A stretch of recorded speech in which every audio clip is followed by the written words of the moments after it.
Welcome, everybody, to the latest episode of the T3 Alpha Show. My name is Michael Comeau, and I am honored to be joined by James Stewart, who is a columnist for the New York Times and the author of 11 books, including the best-selling Den of Thieves, which I would say is one of the two great books about Wall Street greed in the 1980s. The first is Liar's Poker, which is a little bit lighthearted, but Den of Thieves is a thriller. And James, he won a Pulitzer Prize in 1988 for his reporting on the stock market crash, and he has won 5 Gerald Loeb Awards. So James, how are you doing today?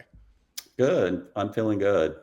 Okay, so let's wind the clock back a little bit. Now, before you became a journalist, you were an attorney, you went to Harvard Law School, looks like you had a promising career. What made you give that up and move into journalism?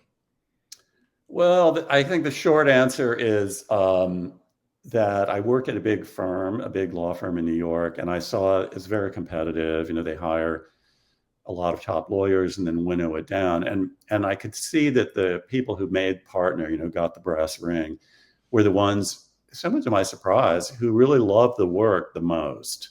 That was a big competitive advantage. I never really thought about that. I thought, oh, you've got to work hard, you've got to be smart, you've got to have a good education. It never occurred to me that loving what you do is really a major advantage. And so that really inspired me to think about, well, what would I love as much as they love? Because I liked it, and I found it interesting and stimulating. And I certainly liked the paycheck, but I did not love it. And that made me reflect. And what I had loved was being editor of the college newspaper, working summer jobs at a newspaper. It's kind of in my blood. And I thought, well, maybe I can combine the two. So I went to work for this fledgling new publication called American Lawyer. And that launched my professional journalism career. Okay, now, do you have support from your family around you? Because, were mom and dad you went to Harvard Law School, why would you give that up? Was anybody disappointed? Well, if they were, they didn't say. I mean, I was a little nervous about revealing my decision to them because I didn't really consult them. But I remember I grew up in a small community in the Midwest, and I went home for some holiday or whatever, and I had decided to do this. And I remember riding in from the tiny little airport near there and telling them, and they were fine. They were fine about it. I remember actually I remember once when I was working at the big firm, we went out for dinner, and some incredibly expensive bottle of wine was served. And I remember telling my mother about that and got a very, very cool reaction. I mean, she said something like that. Well, that's disgusting. Or, I wouldn't, I can't believe that. Or I don't know. It was not a positive thing. So, and she'd always kind of nurtured me to write and read. And I think my father was probably a little more taken aback, but I give them immense credit to this day. They accepted it. They never, ever said anything like, oh my God, we paid for this expensive education, and why are you throwing it all over? No, they never said a word about that. And I've always been grateful for that. I really appreciated that. Well, I mean, I'm sure. I mean, it would have been, honestly, it would have been a better story if they were angry about it. And then a few years later, look, I won the Pulitzer. True. Well, that was long after that. I remember going to my high school reunion, 10 years, and I was working at American Lawyer. I was making very little money. And so there we were, and people were saying, what are you doing? And it was like everybody was baffled. I mean, what was American Lawyer? Nobody even heard of it. And it was my classmates. I mean, nobody was critical exactly, but I could see they were more questioning about what, are you an idiot or something? Why would you do this? So they were more skeptical than my parents. I remember thinking, well, I haven't made much of a splash yet, in this new field. Okay, were you always a big fiction reader? And this relates directly to Den of Thieves because it very much reads like a thriller. So have you always been a big fiction reader? Yes. I've always read a lot. I mean, I've read all kinds of stuff, but I devoured books starting at a very, very early age. Again, I give my parents credit. I think they, put books in my hand the minute I could read. But, certainly by kindergarten, first grade, I was, grabbing every book I could get. I read many of them, multiple times. So I went to the library constantly. I was kind of obsessed with reading. And then even as an adult, I continued to read fiction. And that definitely influenced my work. Then I started reading, I guess they were called literary journalists, or some of them were like the new journalists. Joan Didion was a big influence on me, like starting some of her early books of essays and reporting. Slouching Towards Bethlehem, The White Album, had a big impression on me. I read Tom Wolfe, both his nonfiction and his fiction, kind of blurred the lines. Naipaul. There were a lot of writers kind of doing that, but both influenced by them and on my own, I never saw why nonfiction couldn't be written with the same power that fiction generates. So was that a conscious effort? Because to me, the most interesting thing about Den of Thieves, it's 587 pages long. It's about insider trading. And I know what happens at the end. So it should not be exciting. So like when you're writing it, are you consciously thinking, this needs to be very visual? Because to me, the mark of a great book is the movie's playing in my head while I'm reading. So is that a conscious effort to give it that kind of feel? Yeah, I think so, definitely. I mean, there are several elements to that.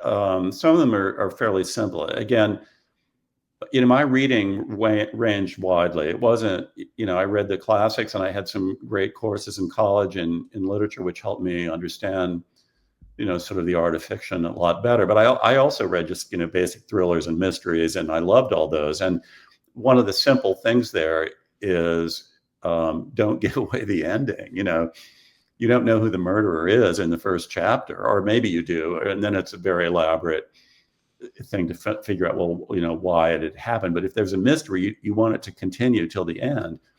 And then also, fiction is generally structured in some sort of chronological order. I mean, the author might toy with the chronology, but chronology has its own kind of suspense. You want to know, well, what's going to happen next. So those simple concepts were very present in my mind. And then I guess more generally borrowed from fiction, which has been important in all the work that I've written, especially books, is to keep it character driven, so that it's more, you see the action unfold through the eyes of characters, in this case, real people, as opposed to some, analytical structure that the author has decided to impose. So those were all consciously in my mind. And I wasn't the only one doing this at the time. Like Woodward and Bernstein, who, again, were, giants of journalism to my age bracket, coming out of Watergate. I mean, they wrote, 2 really good books about Watergate, very, very character driven. And we shared an editor when I did my first book, and then the same editor who did Den of Thieves, who was, had done a fair amount of that. I guess maybe what was somewhat new, or maybe it was still quite new, was that I brought that approach to the business world. You mentioned Michael Lewis earlier. He was doing that. Although, again, Liar's Poker was autobiographical, so it was a little more like a memoir. But he had some of that same, and continues to kind of work in that genre. But I think it was still new. That may have been a relatively original contribution that I made. Okay, so when I look at like your whole body of work, because you've written about Michael Eisner, the Redstone family, President Clinton, President Trump, are you naturally attracted to these sort of larger than life characters? Because it does seem like they're easier to write about just because they're more interesting naturally. Well, they are more interesting.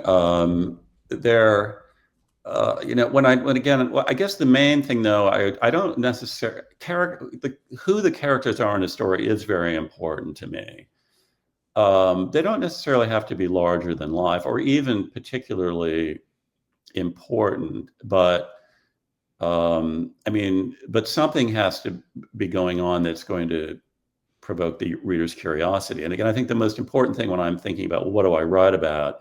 It's what am I curious about? What do I want to know that I don't know? What do I want to know that like no one really knows, that we can find out? And often that's, why did something happen? How did something happen? And then that brings you into like, why do people behave the way they do? And that gets you down into the characters. So I've like often said that, if you're writing about a major historical event, you can, dramatize that through the eyes of characters who maybe people have never heard of. They've never heard of the names, but they're participants in something that's very significant and of historic importance. And so you become interested in it. And conversely, somebody who's really well known and famous, and there's a lot of curiosity about them, you're going to be able to attract readers. So I look for a combination of those two things.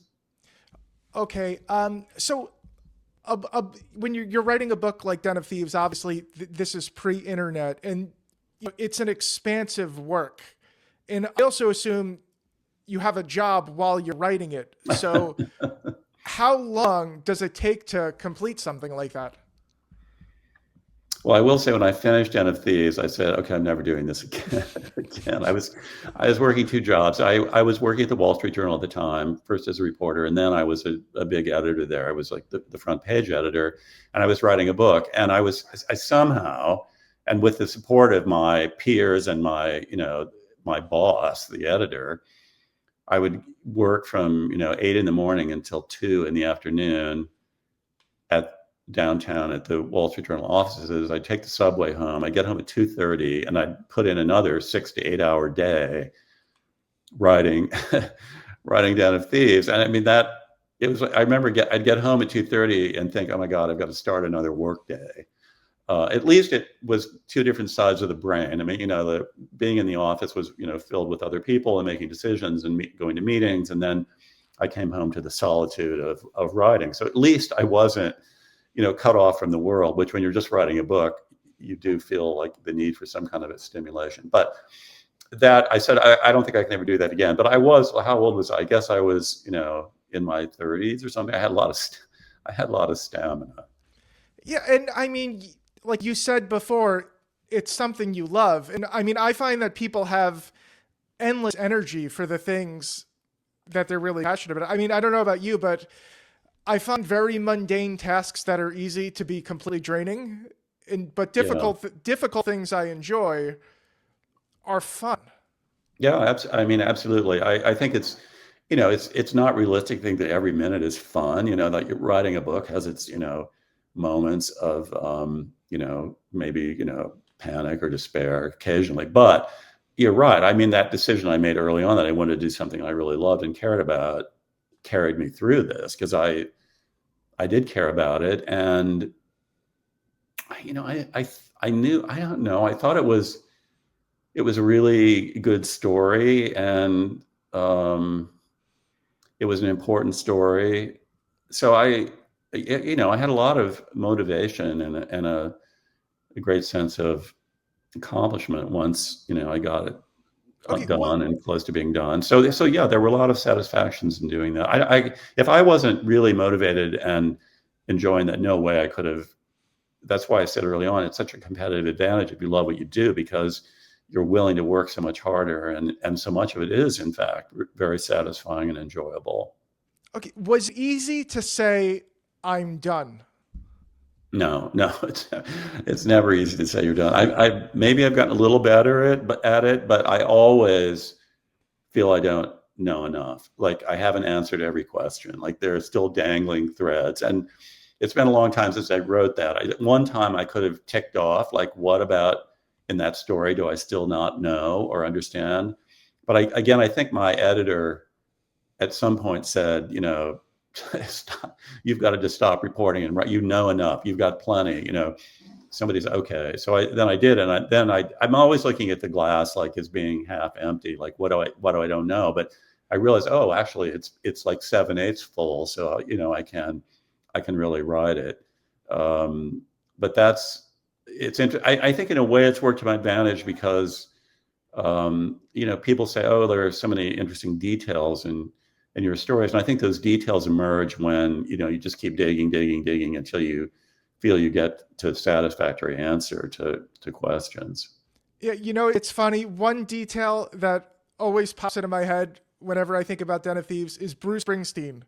That the fact that like one of the insider traders was best friends with Bruce Springsteen of all Yes. people because they love to work out together, and Yes. I don't Yeah. know why that just always sticks in my mind.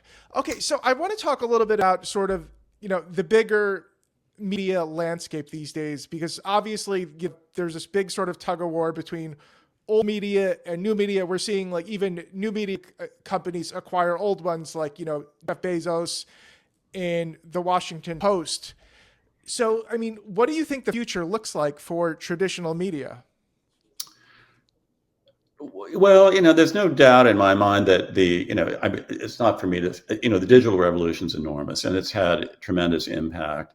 The old print, books are still doing well, although they're doing really well on audio. I think I saw like my last royalty statement that, that last book, Unscripted, had sold more audio than it had print. And that's a first. I don't think anything else had even come close to that. I see at the New York Times now, enormous resources are being invested in audio and visual video. Obviously, you see, young people going around on their phones, staring at things. To try to get somebody to, a 20-year-old to sit down and actually like read a print thing in a sustained way seems kind of challenging, at least with the ones that I know. So that's changing, but by and large, the transformation of knowledge and information and storytelling, the medium may change, but the techniques and all of that are very, very similar. The one place that I worry is print can take you places that audio and visual cannot. They can take you into the minds of a character, and you can also communicate and bring to life characters who might not be willing to like go on video or audio and share their experiences. That's too direct. And I often marvel at my colleagues on radio and TV and video. How do they get people? I mean, it's hard enough for me to get people to talk, even, on background. They're so nervous and there are so many potential adverse consequences from their sharing information. It's especially true right now. They're never going to, they barely will go on background. And many times they won't even do that. They're certainly not going to go on audio or video. And so I worry a little bit that many sources of information are not going to be coming forward if we're in a purely video and audio world.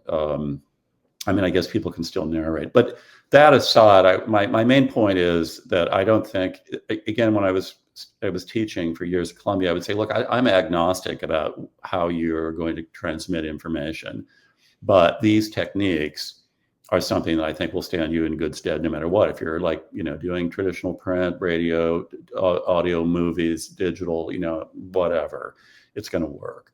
Okay, so yeah. I mean, so I saw that you used to teach at Columbia. I mean, I'm sure journalism students still like would like advice from someone like you. So, I mean, what do you tell young people that want to get into journalism, which has real value? And we all need to acknowledge that a huge amount of quote unquote new media is commenting and reporting on stuff legacy media creates. So what do you tell young people that are thinking about journalism but might be a little scared? Well, I'm convinced there's always going to be a market for information. I mean, and a good one, because it's so important in today's world. It's only become more important. You can say, oh, well, print is declining, but the transmittal of information is a highly prized commodity, and so it's just a matter of finding a way of doing that. If you, as a journalist, can uncover new information, you have a valuable skill. If you can then also transmit that information, if you can package that information, if you can convey it in a way that's going to be appealing, interesting, and entertaining, then there's definitely going to be a market for that. I mean, it's what's called, what has changed dramatically is the institutions have been, faltering or collapsing. The old gatekeepers, it's now much more direct between the producer of content and the audience. You don't have these filters. And, I could go on at length about this, but in some ways that's not so good. In other ways it is good. It's opening up new opportunities. I mean, one thing I do kind of personally wonder about is you've got to market yourself now. So it's not enough now. You've got to be, you've got to be a good reporter. You've got to be accurate. You've got to get people to talk. You've got to uncover information. You've got to be skilled at transmitting that information through skills in storytelling, writing, presenting, speaking, whatever, conveying that information. And now you have to be your own marketing genius. You've got to be on, I guess the holy grail is getting somebody on Book Talk, but you've got to be on Instagram and I guess have a social media presence and promoting yourself. And I think some of the really great reporters and writers I've known, they're terrible at that. Like I said, Joan Didion was one of my inspirations. She's a very shy person. I mean, she got a fair amount of attention, but she's not the obvious, she was never going to be an influencer. So I don't really know how to address that, but I still think that the power of uncovering new important information is going to continue, and there are just going to be new ways of monetizing that.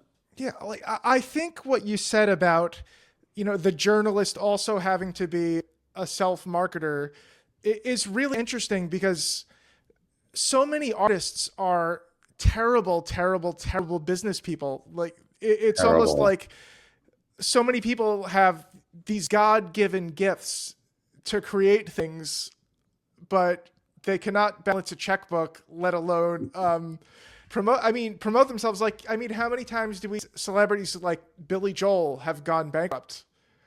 And it's just because I think maybe that side of their brain is just not there, because they're so good at that one narrow thing. Okay, so I want to talk a little bit about the characters of today, because the Overton window has shifted. Politics, obviously, I think the Republicans much better at catching the wins than the Democrats now, but we also have CEOs like Elon Musk, Alex Karp of Palantir. Do you think people are just going to get crazier now, just because it does seem like that window has shifted? Like crazier, do you mean engaging in illegal activity? I would say all of the above.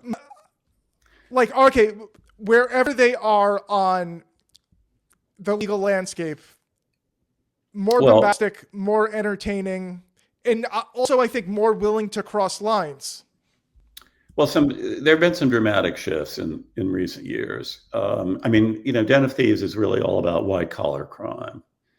And white collar crime is, by definition, it's performed by people who are, in many cases, very well educated, already affluent. And that's one of the things that has always attracted me to writing about it, because, there's no obvious motive for these people to be engaging in crime. They already have a lot of money.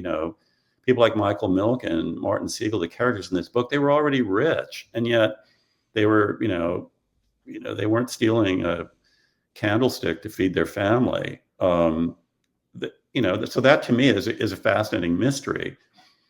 Human nature doesn't really change that much, I don't think. It's the mechanisms and the world in which human nature lives and operates. And I think we've seen now a kind of, from high levels, a kind of sweeping of the hands, saying, well, white collar crime, maybe that's not really crime, or we don't really want to prosecute that, or we don't want to waste our resources, or what's wrong with a little market manipulation here or there? Does anybody really hurt? Let's exaggerate our net worth in a loan application. What's the harm there? And there's no doubt in my mind that sophisticated operators, smart, well-educated, who are out to make a buck.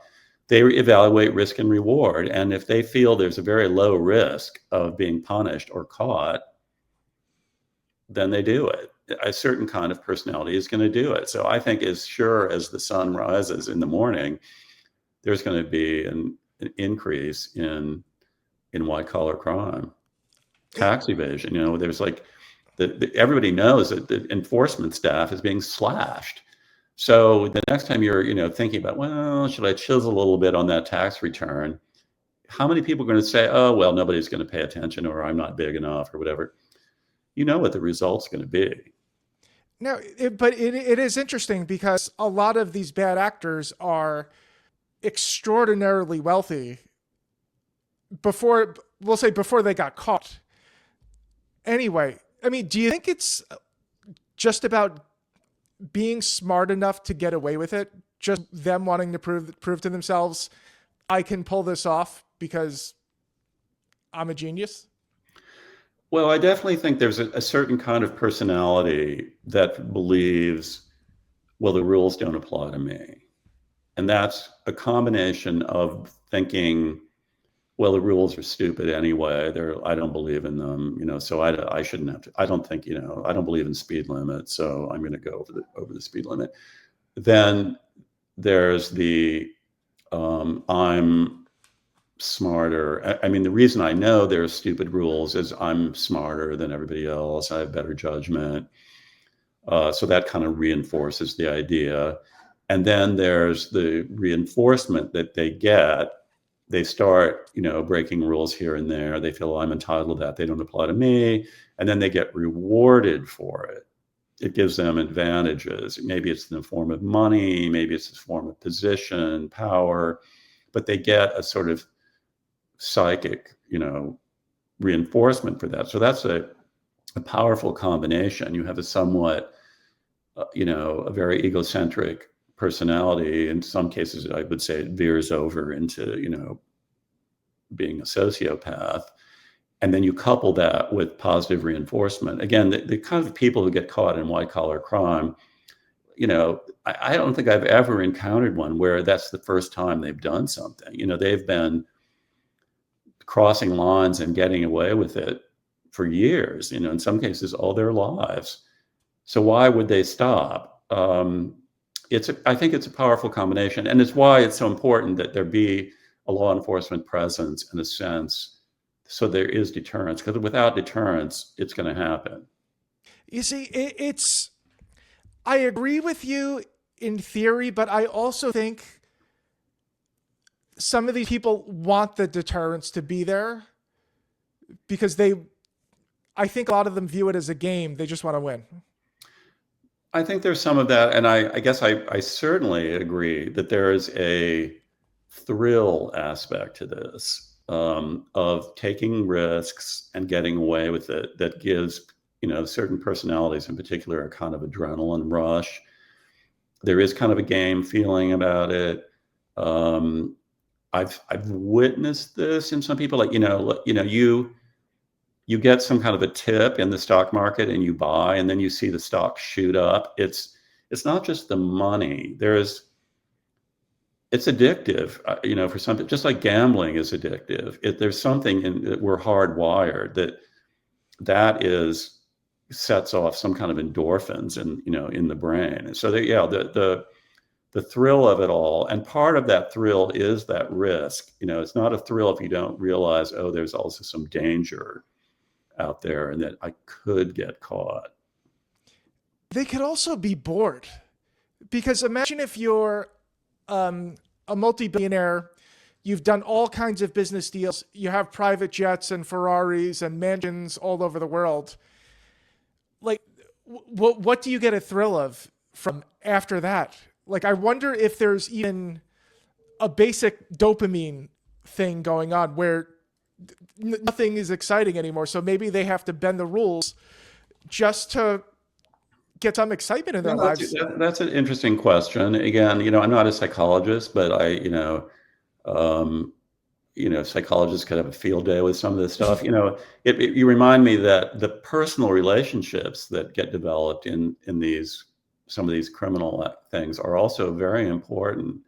And I think there was a really telling moment of Den of Thieves where Martin Siegel, who was getting illegal information from Ivan Boesky, wanted to cut him off. He wanted to get out. He wanted to stop. He wanted to get out of this cycle of transmitting inside information. He knew he was breaking the law. And Boesky gets on the phone with him and says, don't you love me anymore? And I'm not saying they were literally in love, but they have all these trappings. They have the money, but do they really have friends? Do they really have meaningful relationships? Are there even the relationship with their wives and children? Are they just another trophy, that they're parading around, or is there some meaningful relationship? And I was really struck by the male bonding, because all these people in Den of Thieves were men, the male bonding that went on among them and how important that seemed to be. It gave their life, it added some of their lives that they otherwise didn't seem to have. Now, it is interesting, that line, don't you love me anymore, because I'm not a psychologist either, but to me, that actually reeks of, I don't know if sociopathy is the right word, but from what I've seen in my career, that the most awful people will make things extremely personal to get what they want. The most classic example is somebody pretending to be your best friend for a while before they ask for a favor, or if I was to ask you to compromise yourself, and I said something like, James, we've been great friends for 10 years, and I really value you and your family, and blah blah blah, and then ask you to do something inappropriate. To me, it sounds like it's along those lines. But yeah, these people are endlessly fascinating. These people like Boesky and Michael Milken, have you spoken to them directly? Since the book came out or before? Either or. Well, it varies in those characters. Some of them I did speak to a lot. I got to know very well. Well, there's a funny story that Milken held this conference, this so-called high yield conference that became known as the Predators Ball, because all the raiders went there. So somebody sneaked me in one year. It was at the Beverly Hilton in Los Angeles, and sneaked me in. I'd been in there milling around for about 20 minutes. And then I ran into Milken face to face, and we're kind of going around the people are introducing, and they got to me and they said, who are you? And I wasn't going to lie. So I told him. The next thing I know, this two muscular bodyguards or something were grabbing me by the collar, hauled me out of there. That was the end of that. I think maybe I met him a couple of other times, but he had representatives, lawyers, he had PR people who I spoke to at great length, but he himself was pretty isolated, which I think was kind of too bad. I would have loved to get to know him better and talk to him. But I got, obviously a lot of information about him. Boesky, I met a few times. Again, I never had much direct contact with him, but I had people close to him and lawyers, and again, people who spoke for him. So I think I got a good part of his story. He was definitely a very odd person. Now that you bring him up, one of the things I never got to the bottom of it, some of the mysterious relationships he had, with these people who might or might not have been in the CIA, kind of reminds me of Epstein and all these mysterious connections that he supposedly had. Boesky was a little bit like that. Okay, so Milken has sort of, he's done a lot of image rehab, with his philanthropy work. Do you think he's a good guy? I don't think it's for me to judge. I mean, that's a hallmark of my books. I think is I'm not the I'm not the judge here. I want readers to make up their own minds. Look, I'll readily acknowledge, Milken has done since before and since he's done many good things. I had to kind of laugh. I just read that he's opened up a museum of capitalism or something in Washington, which is like, I guess it's a temple to his own accomplishments and what junk bonds have accomplished. But more power to him. I was never against junk bonds or anything. I have some investments in some junk bond funds. I think junk bonds have been a very positive thing for the economy, but he didn't invent junk bonds either. Look, nobody is all good or all bad. And, he's done a lot of good things. And I think he did do a lot of bad things, including after I wrote Den of Thieves. I did a big piece in the New Yorker about how he was banned from the securities industry, but he was using this like teacher conference thing where he was honoring teachers of the year. And he was doing deals in the aisles. It was, he had all his old clients came to these things. In fact, he ended up getting, nailed by the SEC again for doing this. And so I didn't really want to write that story. I'd already done Den of Thieves. I think I was being sued. I was sued by the Milken forces. And so I wasn't out to provoke the beast yet again. And so I shared what I knew about this story with several other reporters. And for whatever reason, nobody else wanted to do it. So finally I said, oh, all right, if nobody else is going to write this, I did it. So I did this big, to the credit the New Yorker that ran this piece, and it ended up with Milken getting more sanctions. And to my knowledge, that he's never crossed the line again after that. But that's obviously not that was not a good thing. And I don't mean that to take away what he has done. He's spent a lot on cancer research, and he holds these conferences, and like I said, fine. He paid his dues. Trump pardoned him. If that's what Trump has the power to pardon. Fine. It's not going to change the history. So, what are you working on next? I'm working on another book now. As you said, I've done 11 books. I can't believe I keep churning these out, but I love what I do. And the new book is on Harvard, and I didn't expect it to have another Trump dimension, but I started on it just before Trump was reelected. It was after the first African-American woman president of Harvard. Harvard was forced out over testimony about whether there was anti-Semitism on campus, and then plagiarism. And I thought, oh my God, this thing is touching every hot button issue in society right now, and it's all happening at Harvard, which is kind of the symbol of elite higher education in this country. So I thought, well, that's a great story. So even though I'm not an education reporter, a lot of my Wall Street sources and people I know very well are Harvard graduates, are donors, were like actively criticizing the school. So actually, and then a lot of people I know were involved in the governance of Harvard. So I was really pretty well positioned to do it. So I'm deep into that. But then while I was working on it, the Trump administration launched its, crusade against elite higher education, with Harvard being at the pinnacle of this, now engaged in litigation. So I've got a whole new dimension to the book. I used to tell my students, this is really a very good analogy, but they'd say, well, how did you get, into this story? And I say, well, look, if you want to get hit by lightning, you have to get out there in the rainstorm. You can't take shelter in your basement. So get out there, get involved in something interesting, and then who knows what's going to happen. So yeah, the lightning struck again on this one, for better or worse. Well, I mean, it sounds like you didn't find the story, almost like the story found you. Well, it is kind of weird that way. I was writing about Wall Street and mergers and insider trading, and I could see, something corrupt was going on there, because I would write about a merger. I always found out about it before it was announced publicly. And by the time I got it, I was like the bottom of the food chain. All the big investors had already piled in.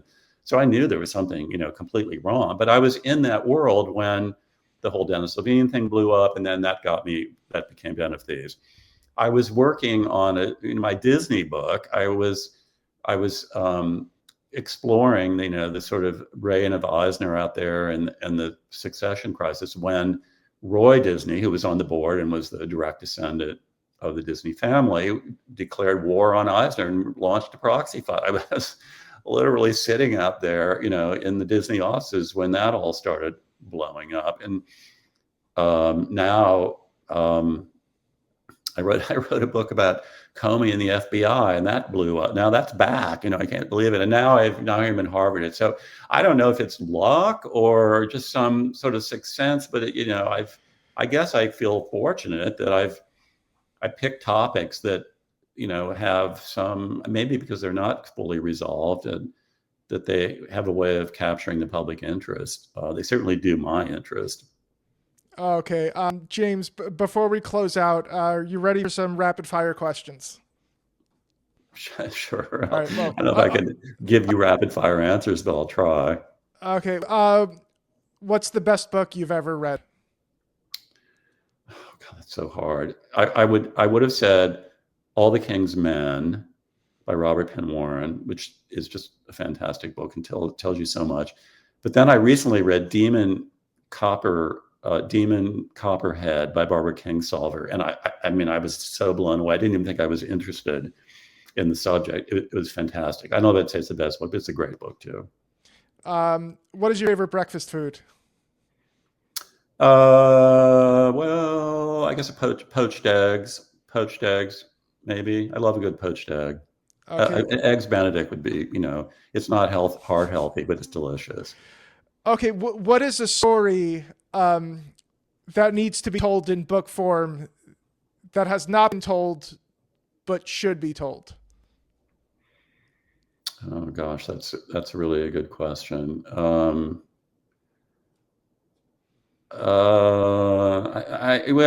there's a great AI book waiting in the wings. Exactly what shape that's going to take, I don't know, but I think that's certainly one of the big unexplored topics right now. Okay. Are you using AI in your own work? Well, Logical no, question, right? AI has not written anything that has my name on it, but it does. I use it in research, and it's pretty good. I could give you some pretty good examples of things that are not cut and dry, but it came up with some very good answers. On the other hand, I also have been in this situation to see where it has occasionally come up with flagrantly wrong answers. And one of the things I don't know if other people share this about AI. AI never has any self-doubt. AI is the most self-confident. Like, even talk about sociopaths. You can ask it the most impossible question, and it comes out with an answer that sounds like it absolutely believes it, even if it's completely off base. So that's self-doubt is something that I wonder if that can be injected into AI. I don't know. Anyways, it's an interesting question. But yes, I think it can be helpful. I mean, maybe add to the prompt, like, rate your confidence level on this. But yeah, I mean, I see the same thing. Mass hallucinations, and it's kind of aggravating that you have to now fact check AI when AI, it should be the other way around. AI should be fact checking me, not the other way around. Right. And I guess, like, there's so much talk about plagiarism, both in this new book, but, everybody's so nervous about it because you can be caught so easily. I'm like always paranoid. Am I accidentally copying and pasting something that I have to credit? But who knows what's embedded in AI that AI has copied from somebody, and then you take it out of AI and put it in, and you're like actually lifting somebody else's idea without even knowing it. I think that's going to be a hornet's nest. Yeah, especially when AI is referencing bad AI content to create more bad content, and then the wheel just turns until the end of time. I agree. Okay, James, thank you for joining me. This Sure, was very nice conversation. Thank you. This was a real honor for me. And again, everybody watching, listening, read Den of Thieves, one of the best books ever written about Wall Street. And James, have an amazing day. Thank you. Appreciate it. Bye.